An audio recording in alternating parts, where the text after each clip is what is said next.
സമാന ഭിന്നങ്ങൾ എന്താണ് സമാന ഭിന്നങ്ങൾ എന്ന് നോക്കാം. നമുക്കൊരു ഫ്രാക്ഷൻ തന്നിട്ട് 2/3 ഇതിൻ്റെ കുറച്ച് സമാന ഭിന്നങ്ങൾ എഴുതണം എന്ന് കരുതുക. നമ്മൾ ചെയ്യേണ്ടത് ഓരോ എണ്ണൽ സംഖ്യ എടുത്തിട്ട് അതുകൊണ്ട് അംശത്തെയും ഛേദത്തെയും ഗുണിക്കുക. ഒരു എണ്ണൽ സംഖ്യ 2 കൊണ്ട് അംശത്തെയും ഛേദത്തെയും ഗുണിക്കുക.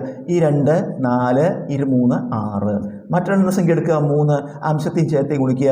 2 6 3 9. വേറെണ്ണൽ സംഖ്യ എടുക്കുക 4 അംശത്തെയും ഛേദത്തെയും ഗുണിക്കുക. 4 2 8 4 3 12. മറ്റൊരെണ്ണൽ സംഖ്യ എടുക്കുക 5 അംശത്തെയും ഛേദത്തെയും ഗുണിക്കുക. I2 10 I3 15. ഇതാണ് സമാന ഭിന്നങ്ങൾ. ഒരു എണ്ണൽ സംഖ്യ കൊണ്ട് അംശത്തെയും ഛേദത്തെയും ഗുണിക്കുക.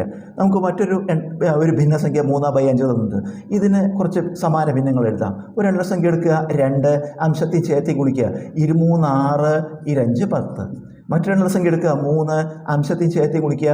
3 9 5 15. വേറെ എണ്ണൽ സംഖ്യ എടുക്കുക 4 അംശത്തെയും ഛേദത്തെയും ഗുണിക്കുക.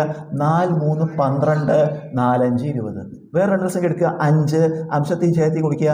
I3 15 I5 25. ഇതാണ് സമാന ഭിന്നങ്ങൾ. ഇതുപോലെ 7/8 ഒരു 4 സമാന ഭിന്നങ്ങൾ നിങ്ങൾ തന്നെ കണ്ടുപിടിച്ച് കമൻറ്റ് ചെയ്യൂ.